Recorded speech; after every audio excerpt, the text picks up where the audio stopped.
أعوذ بالله من الشيطان الرجيم. بسم الله الرحمن الرحيم. وقال اركبوا فيها بسم الله مجريها ومرساها إن ربي لغفور رحيم.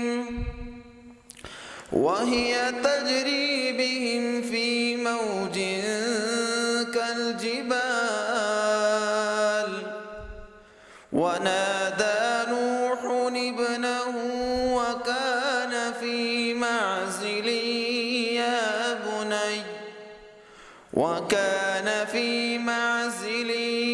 يا بني اركب معنا ولا تكن مع الكافرين. في الدين إن الغيبة من أشد الأمور وأقبحها، وقد جاء الإسلام بأشد أنواع الأساليب تهديدا فيه، فقد قال رسول الله صلى الله عليه وسلم: الغيبة أشد من الزنا. انظروا يا إخواني، إن الزنا إذا ارتكبه أحد فيعاقب عقابا شديدا أحيث يجلد أو ليرجم، فكيف يكون حال من يرتكب أشد من الزنا؟ وقد نهانا الله عن غيبة إخواننا حيث قال: ولا يغتب بعضكم بعضا أيحب أحدكم أن يأكل لحم أخيه ميتا فكرهتموه، ولا يذكر أحدكم أخاه بما يكره، فإن ذكره بما يكره مثل أكل لحمه ميتا أيحب أحدكم أن يأكل لحم أخيه ميتا فكرهتموه.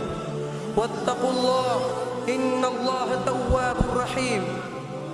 فاكرهوا اغتيابه فهو مثله، واتقوا الله بامتثال أوامره واجتناب نواهيه، إن الله تواب على من تاب من عباده رحيم بهم. فيا أيها المسلمون، أحذروا أشد الحذر من الغيبة، فإنها تحبط الحسنات وتزيد السيئات. وفي الأخير أريد أن أختم خطبتي بتعريف الغيبة. الغيبة ذكرك أخاك بما يكره. أسأل الله أن يحفظنا من غيبة الناس. أولا أستغفر الله ثم أطلب العفو منكم، وآخر دعوانا أن الحمد لله. الإسلامية الأخلاق زينة الإنسان وجوهر الإيمان، وهي تاج الفطرة السليمة وعنوان السعادة في الدنيا والآخرة، فبما يعرف الإنسان في حقيقة وبها تبني المجتمعات وتستقيم الأمم، كما قال الله تعالى: وإنك لعلى خلق عظيم. فمدح الله تعالى نبيه صلى الله عليه وسلم بأعظم ما يمدح به الإنسان، وهو خلق الحسن. وأيضا قال نبينا صلى الله عليه وسلم: إنما بعثت لأتمم مكارم الأخلاق. فجعلت غاية بعثته صلى الله عليه وسلم ترسيخ الأخلاق وتكميل مكارمها. وكذلك كما لا يخفى على العاقل إن العقول السليمة تدرك أن حسن الخلق سبب في الألفة ومفتاح القلوب ووسيلة للنشر الرحمة وتعاون، كما أن سوء الخلق يفرق وينفر ويفسد العلاقات ويؤلد الحقد والعداوة. ومن تأمل في حياة العظماء ونجاح المصلحين ونجد أن أخلاقهم كان سلما إلى قلوب الناس. عباد الله، أوصيكم ونفسي بتقوى الله، فإنها وصية الله للأولين والآخرين. يا أيها المسلمون، إن الصلاة أعظم أركان الإسلام بعد الشهادة، وهي صلة الربط بين العبد وربه وعمود الدين، كما قال نبينا عليه الصلاة والسلام: رأس الأمر الإسلام وعموده الصلاة، وذروة الإسلام الجهاد. من حافظ على الصلاة فقد فاز وربح، ومن ضيعها فقد خسر الدنيا والآخرة. والصلاة فيها منظر العبدية والوعد للمصلين، كما صرح على ذلك كتاب الله تعالى. قال الله تعالى: إن الصلاة تنهى عن الفحشاء والمنكر. هي والغنيمة والنجاة من عذاب الله. فيا أيها الأحبة في الله، إذا كانت للصلاة هذه الفوائد فما الذي دفعنا إلى أن نترك؟ والصلاة والنهمل من عبادة الله. وأخيرا أوصيكم بأن حافظوا على الصلوات الخمس في أوقاتها بكل الخشوع، ونسأل الله أن يجعلنا من المصلين والخاشعين والمقبولين عندك يا رب العالمين.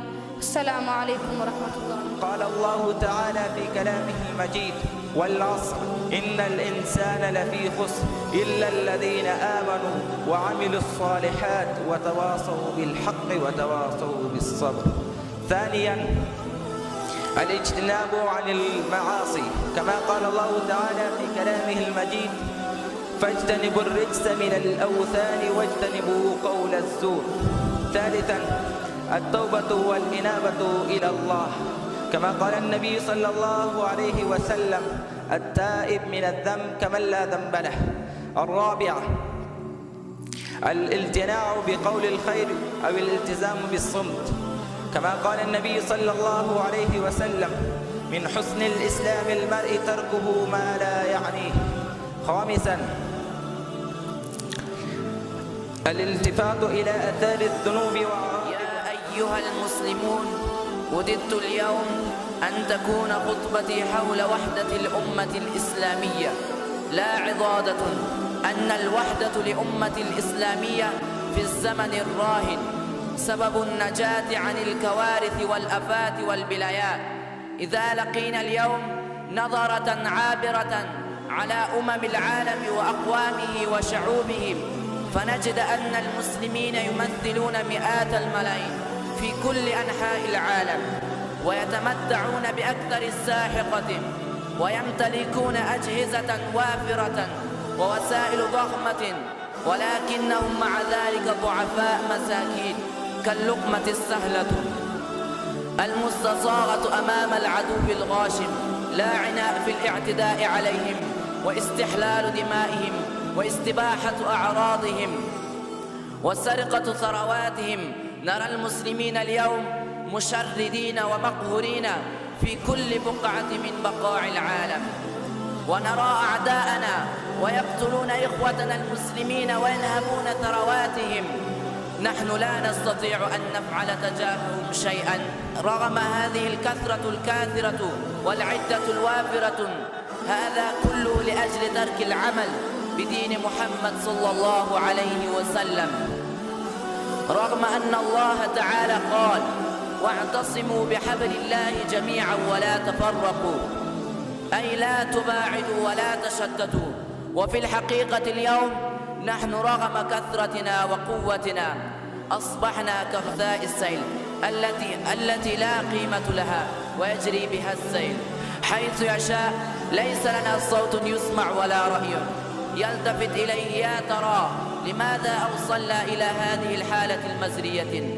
هذا كله نحن تفرقنا فيما بيننا بالأقوام والشعوب واخترنا غير سبيل الإسلام. أيها الحاضرون الكرام، كان سيدنا أبو بكر الصديق رضي الله عنه من السابقين الأولين في الإسلام، قد عاش قبله حياة طاهرة نزيهة نقية من الذنوب والمعاصي، ولما اعتنق الإسلام حدث في حياته فرق واضح عظيم من حيث أثرت عليه رفاقة رسول الله صلى الله عليه وسلم، وأصبحوا كبارا دعاته، فلم يلبث حتى أصبح داعيا متحمسا فعالا للإسلام وخادما وفيا صالحا للنبي الكريم صلى الله عليه وسلم، فجعل منذ ذلك اليوم يبذل سعيه المشكورة وجهده المستطاع في نشر دعوة الإسلام ورسالته، حتى أسلم على يده كثير من الناس وأصبحوا كبارا دعاته.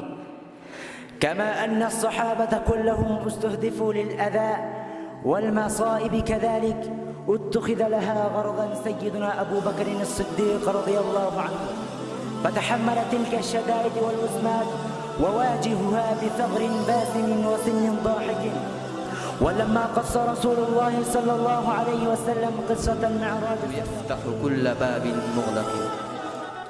أيها الطلبة الأعزة، لا غضاضة في أننا تركنا آباءنا أمهاتنا وأصدقاءنا وأقرباءنا، وجئنا إلى المدرسة الدينية لتحصيل العلم الشرعية. هل تعرفون يا إخواني لماذا اخترنا سبيل العلم؟ اخترنا سبيل العلم لننشر أحكام الإسلام في العالم، وكذلك لنكون من العلماء والصالحين يوم القيامة. لكن هذا العلم لا يحصل إلا بجهد كامل ومستمر، لأن الجهد يفتح كل باب مغلق. فيجب علينا أيها الإخوة أن نتعلم العلم بكل جد واجتهاد، ويجب علينا أن نجتهد في الدروس جهدا كاملا ومستمرا، ويجب علينا أن نواظب على الاجتهاد. والمراد من المواظبة ألا يكون اجتهادنا يوما أو يومين أو أسبوعا، بل يكون طوال الحياة. وكذلك في نفس الوقت نحاول كل ما في وسعنا أن نواظب على تكلم العربية طوال الوقت، فسنكون من المتوفقين في العلم واللغة إن شاء الله. انصر إخواننا في فلسطين، اللهم انصر أخواتنا في فلسطين. وصلى الله تعالى على خير خلقه محمد وعلى آله وأصحابه أجمعين.